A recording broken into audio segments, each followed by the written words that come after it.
ದತ್ತಾಂಶಗಳ ನಿರ್ವಹಣೆ ಚಟುವಟಿಕೆಗೆ ಸ್ವಾಗತ. ಬೇಕಾಗಿರುವ ಸಾಮಗ್ರಿಗಳು A4 ಹಾಳೆಗಳು, ಅಳತೆ ಪಟ್ಟಿ, ಪೆನ್ಸಿಲ್, ಬಣ್ಣದ ಪೆನ್ಸಿಲ್ಗಳು. ಚಟುವಟಿಕೆಗೆ ಬೇಕಾಗುವ ಕೆಳಕಂಡ ಕೋಷ್ಟಕವನ್ನು ರಚನೆ ಮಾಡಿಕೊಳ್ಳಿ. ಕ್ರಮ ಸಂಖ್ಯೆ, ತರಕಾರಿ ಅಂಗಡಿಯಲ್ಲಿ ಮಾರಾಟವಾಗುವ ತರಕಾರಿಗಳು, ಒಂದು ದಿನದಲ್ಲಿ ಮಾರಾಟವಾದ ತರಕಾರಿಗಳ ತೂಕ. ಈ ಎಲ್ಲ ದತ್ತಾಂಶಗಳು ಕೋಷ್ಟಕದಲ್ಲಿ ಬರೆಯುವಂತಿರಲಿ. ಮಾರಾಟವಾದ ತರಕಾರಿಗಳ ದತ್ತಾಂಶವನ್ನು ಈಗ ಸಂಗ್ರಹಿಸಿ. ಮೊದಲಿಗೆ ಕ್ಯಾಬೇಜ್ ಒಂದು ದಿನದಲ್ಲಿ 10 ಕೆಜಿ ಮಾರಾಟವಾಗಿದೆ. ಸಿಹಿ ಗುಂಬಳ ಒಂದು ದಿನದಲ್ಲಿ 13 ಕೆಜಿ ಮಾರಾಟವಾಗಿದೆ. ಪಡವಲಕಾಯಿ ಒಂದು ದಿನದಲ್ಲಿ 7 ಕೆಜಿ ಮಾರಾಟವಾಗಿದೆ. ಆಲೂಗಡ್ಡೆ ಒಂದು ದಿನದಲ್ಲಿ 18 ಕೆಜಿ ಮಾರಾಟವಾಗಿದೆ. ಕ್ಯಾರೆಟ್ ಒಂದು ದಿನದಲ್ಲಿ 4 ಕೆಜಿ ಮಾರಾಟವಾಗಿದೆ.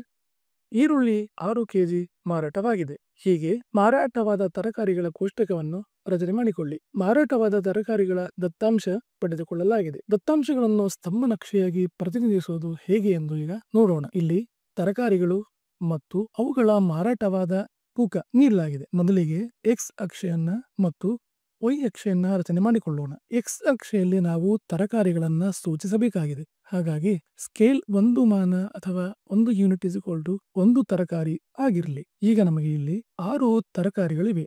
ಹಾಗಾಗಿ X ಅಕ್ಷೆಯನ್ನ 6 ಭಾಗಗಳಾಗಿ ವಿಭಾಗಿಸೋಣ ಮತ್ತು Y ಅಕ್ಷೆಯಲ್ಲಿ ನಾವು ಆ ತರಕಾರಿಗಳ ಮಾರಾಟವಾದ ತೂಕವನ್ನ ಪ್ರತಿನಿಧಿಸಬೇಕಾಗಿದೆ. ಹಾಗಾಗಿ ಮೊದಲಿಗೆ ಯಾವ ಒಂದು ತರಕಾರಿ ಜಾಸ್ತಿ ಮಾರಾಟವಾಗಿದೆ ಎಂದು ನಾವು ಕಂಡುಹಿಡಿಯಬೇಕಾಗಿದೆ. ಈ ಒಂದು ಬೆಲೆ ಮೇಲೆ ನಾವು Y ಅಕ್ಷೆಯ ಗರಿಷ್ಠವಾದ ಬೆಲೆಯನ್ನು ನಾವು ಇಲ್ಲಿ ಡಿಸೈಡ್ ಮಾಡಬೇಕಾಗಿದೆ. ಹಾಗಾಗಿ ಇಲ್ಲಿ ಆಲೂಗಡ್ಡೆ 18 ಕೆಜಿಯಷ್ಟು ಮಾರಾಟವಾಗಿದೆ. ಹಾಗಾಗಿ ನಮ್ಮ Y ಅಕ್ಷೆಯಲ್ಲಿ ಗರಿಷ್ಠ ಬೆಲೆ 18 ಕೆಜಿ ಇರಬೇಕಾಗುತ್ತದೆ. Y ಅಕ್ಷೆಯ 1 ಮಾನ = 2 ಕೆಜಿ ಅಂತ ತೆಗೆದುಕೊಳ್ಳೋಣ. ಹಾಗಾಗಿ Y ಅಕ್ಷೆಯಲ್ಲಿ ನಾವು ಈ ರೀತಿಯಾದ ಒಂದು ಮಾರ್ಕಿಂಗ್ಸ್ ಅನ್ನ ಮಾಡಿಕೊಳ್ಳೋಣ. 1 ಮಾನ ಅಥವಾ 1 ಯೂನಿಟ್ = 2 ಕೆಜಿ ಆಗಿರುತ್ತೆ.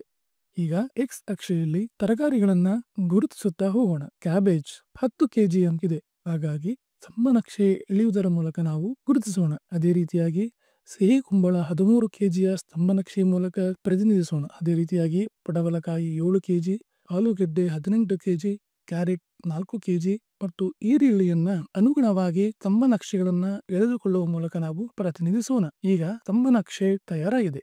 ಸ್ತಂಭ ನಕ್ಷೆಯನ್ನ ನಾವು ಉಪಯೋಗಿಸಿಕೊಂಡು ಈ ಕೆಳಗಿನ ಪ್ರಶ್ನೆಗಳಿಗೆ ಉತ್ತರವನ್ನ ಕಂಡುಹಿಡಿಯಬಹುದಾಗಿದೆ. ಯಾವ ತರಕಾರಿಯನ್ನು ಹೆಚ್ಚು ಕೊಂಡುಕೊಳ್ಳಲಾಗಿದೆ ಎಂದು ಈಗ ಕಂಡುಹಿಡಿಯೋಣ. ಸ್ತಂಭ ನಕ್ಷೆಯನ್ನ ನಾವು ನೋಡಿದಾಗ ಆಲೂಗಡ್ಡೆ ಇದು ಎತ್ತರವಾದ ಸ್ತಂಭವಾಗಿದೆ. ಹಾಗಾಗಿ ಇದು ಹೆಚ್ಚು ಕೊಂಡುಕೊಳ್ಳಲಾದ ಒಂದು ತರಕಾರಿಯ ಸಂಖ್ಯೆಯನ್ನ ಸೂಚಿಸುತ್ತದೆ. ಇದರ ಬೆಲೆ 18 ಕೆಜಿ ಆಗಿವೆ.